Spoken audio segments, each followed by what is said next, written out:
పుట్టి బతికి ఎవరైనా బయటకు వస్తే చదువుకొని బయటకు వచ్చిన వాళ్ళు చాలా తక్కువ మంది ఉంటారు. చదువుకొని బయటకు వచ్చిన వాళ్ళల్లో ఉద్యోగాలు చేసే వాళ్ళు ఇంకా తక్కువ మంది ఉంటారు. అందులో సర్కారీ కొలువులు వచ్చేటోళ్ళు ఇంకా తక్కువ మంది ఉంటారు. అయినప్పటికీ బాబాసాహెబ్ అంబేద్కర్ గారు వారి దయతోని ఆనాడు మహిళలందరికీ కూడా మంచి హక్కులు ఆయన ప్రతిపాదించిపోయాడు. తర్వాత మనందరి పోరాటంతో వాటిని సాధించుకున్నాం. 1996లో ఒక జీవో వచ్చింది. ఆనాడు కూడా కాంగ్రెస్ ప్రభుత్వమే ఉన్నది కేంద్రంలో. కానీ మన బిడ్డ పివి నరసింహారావు అక్కడ ప్రధానమంత్రిగా ఉండి 1996లో ఆయన హక్కు కల్పించిపోయినాడు.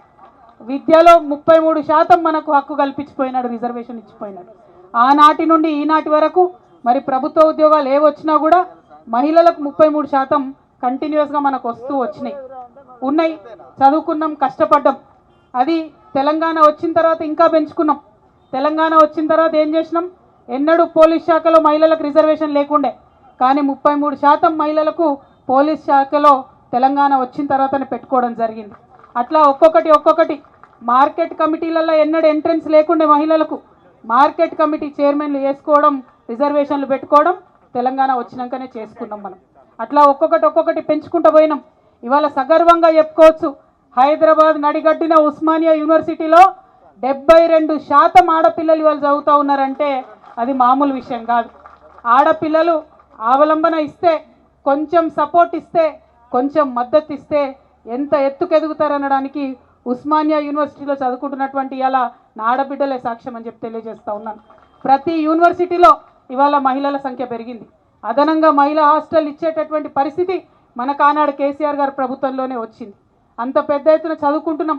మీరు చూస్తారు, ఏ పోటీ పరీక్షలు వచ్చినా సరే ఎంసెట్లో మహిళలే టాప్ ఉంటారు, ఎడ్సెట్లో మహిళలే టాప్ ఉంటారు, ఏదైనా సరే మహిళలే టాప్ ఉంటారు.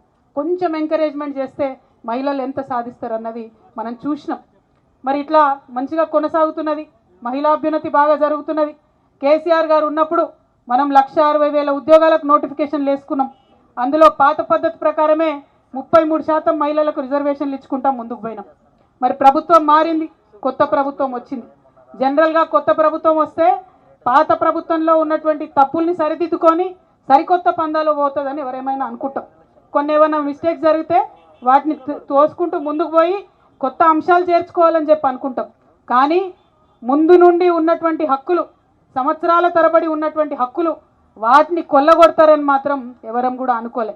ముఖ్యంగా మన ఆడబిడ్డల విషయంలో 2022 సంవత్సరంలో ఒక జడ్జిమెంట్ వచ్చింది, సుప్రీంకోర్టులో ఒక జడ్జిమెంట్ వచ్చింది. ఇక్కడ మా అక్క చెల్లెలు ఉద్యోగస్తులు ఎగ్జామ్స్ రాసిన వాళ్ళందరూ ఉన్నారు కాబట్టి వాళ్ళకి అర్థం కావాలని చెప్తున్నా.